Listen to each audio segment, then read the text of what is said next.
Find out what happened while you were at work. Kevin Collins, afternoons from 3 to 6 on 1340 WJOL.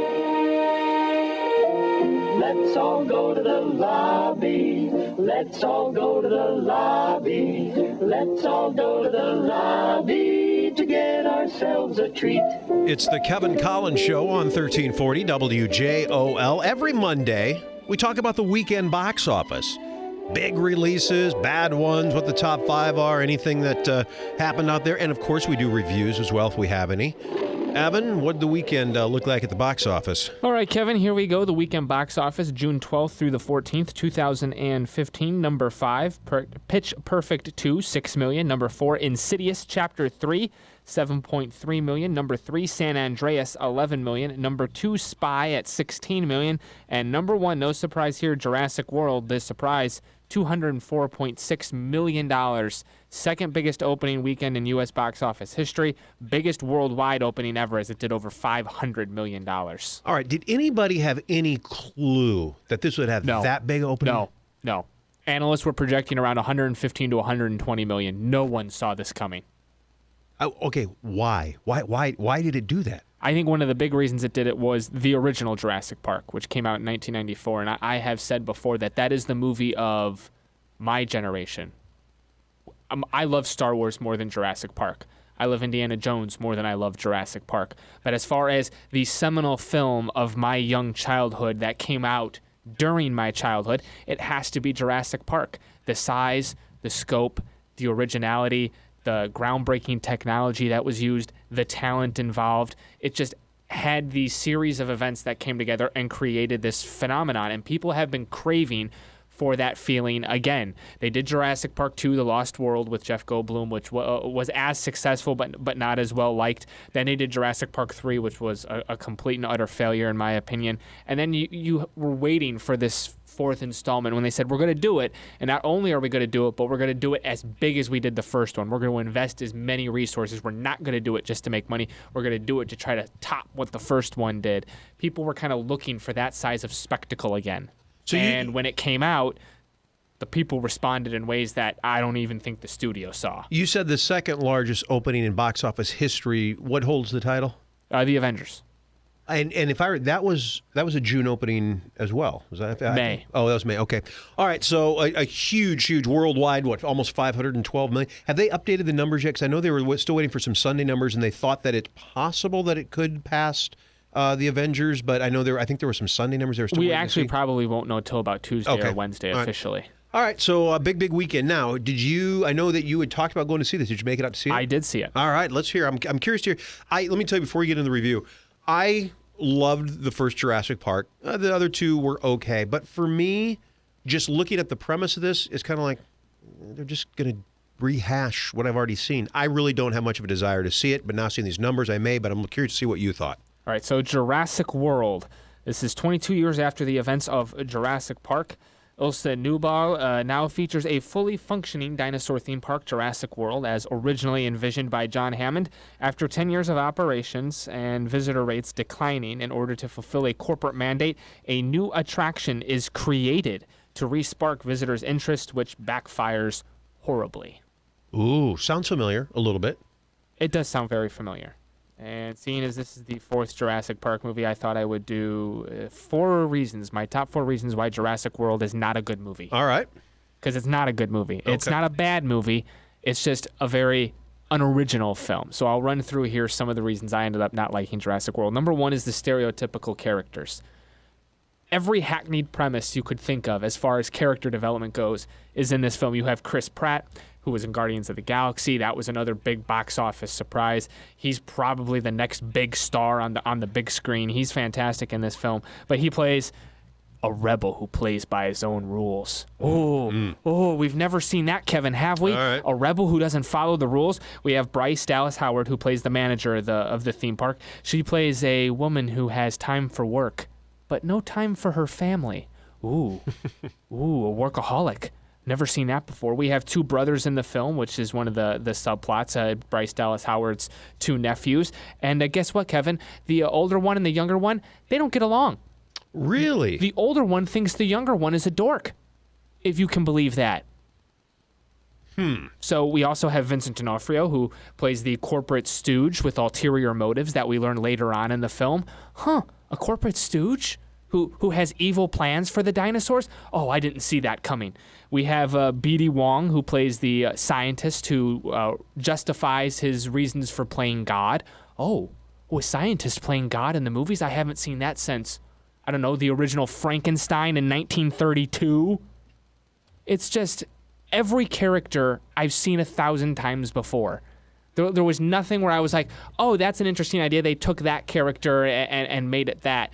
That was what was so interesting about the first Jurassic Park, was the fact that you had someone like Ian Malcolm, played by the brilliant Jeff Goldblum, was a character you didn't really see. He was a scientist who dealt in chaos theory, and he was kind of smarmy, but he was charming at the same time. And you hadn't seen a character like that. You're like, I think he cares about these people, but it could backfire. He could not being a good guy. Is he good? Is he bad? What's his morals like?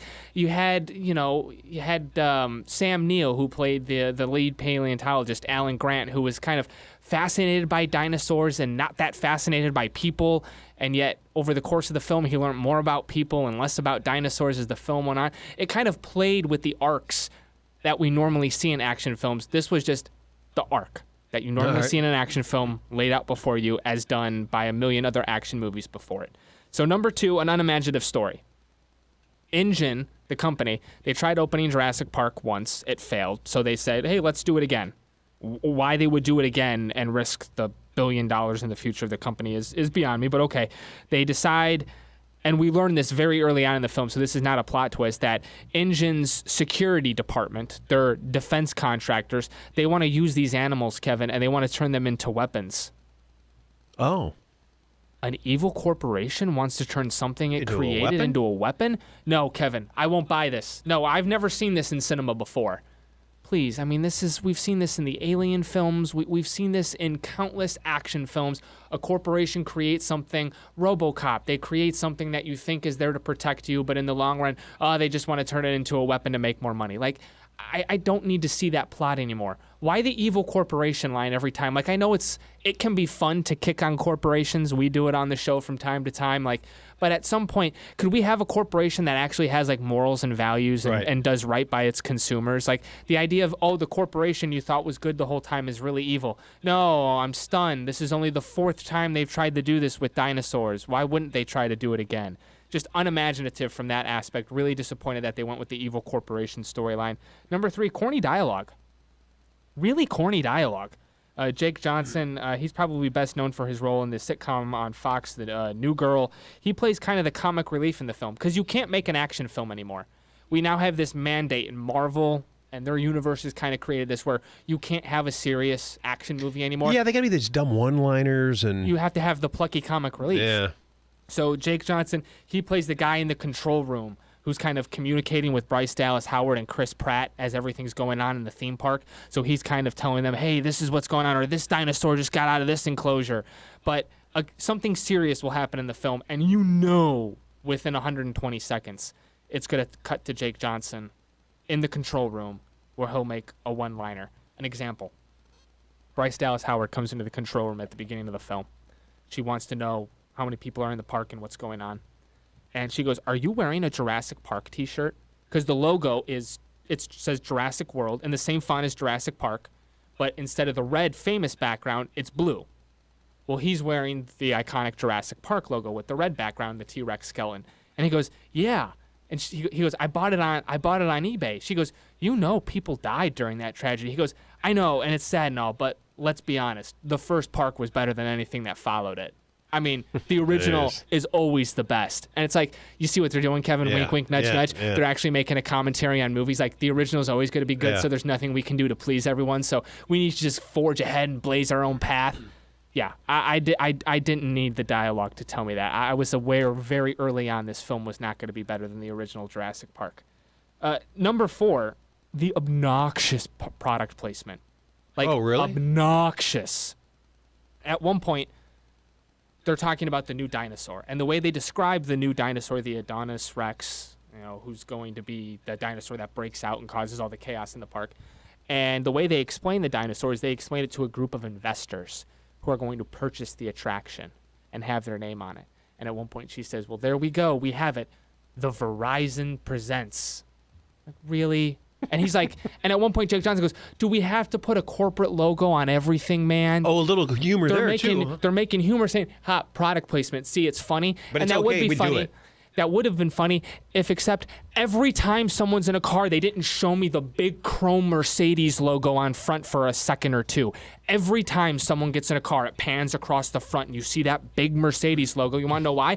Mercedes is running commercials for Jurassic World trying to show off their new automobiles that were featured in the movie. So every time someone's in a car, you see the Mercedes logo and they're talking about Coke and they're talking about that product and that product. So you can't make jokes about product placement and then at the beginning of the film and then for the next 2 hours do nothing but show me product placement throughout the entire movie. I don't need it.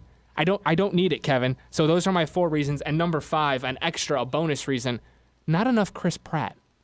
He's so talented. He's so talented in this film, even though he's playing the stereotypical character who plays by his own rules, that you don't see him for the first 25 minutes. He's the star of the movie.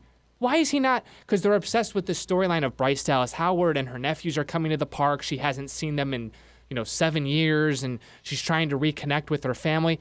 No offense, that's boring. I want to see the hero of the film because he's going to be the hero of the film. Chris Pratt is the star, and he's not even the lead in the movie. He's not even the lead. It's all about Bryce Dallas Howard and her family. He just pops in occasionally and saves the day. It's like, I want to follow that guy around more. He's more interesting. He's a better actor than everyone else in this movie. Please show me him. I like him more. You know, the thing that the original Jurassic Park did, and again, the second, third, I don't even remember. I think I saw them, I don't remember. But the first one, the thing that it did is it showed the terror without seeing the terror. You know what I'm saying? The face, you could tell there was a big dinosaur above, but looking at the face and the anticipation, they did such a great job of planning the anticipation and being ultimately scared. Like, I know there's a dinosaur over my shoulder right now. It's going to grab me. They did a great job of that. And the other thing, Jeff Goldblum, did he die in one of the first 3? No. Did they reference him at all in this movie? They don't reference anyone from the original films. John Hammond is the only one that's referenced, who was, of course, played by the great Richard Attenborough, and he has a statue. All right. And part of one of the attractions in the park is like the Hammond Innovation Center. And at one point, someone says, "John Hammond won't save you this time," because they've got to be stern with the scientist who played God. He won't be there this time to save you. They don't say why, but they don't really reference anyone from the original films. It wouldn't have made sense to reference it. There's already far too many Jurassic Park references in the films where they're like, remember that from the first one? Where you're like, okay, enough. I saw the first one. I love the first one. Stop reminding me of a better movie during your movie. It doesn't make sense. It would be like in the new Batman movie if they constantly reference, hey, remember when Christopher Nolan made his films? Yeah, we like those movies more. Stop telling us about it. So you say $512 million worldwide with a question mark, and I'm not surprised people went and saw it because it felt like it was going to have that wonder and awe factor, but it just didn't. It just didn't have that. There was something, Kevin, about that first movie.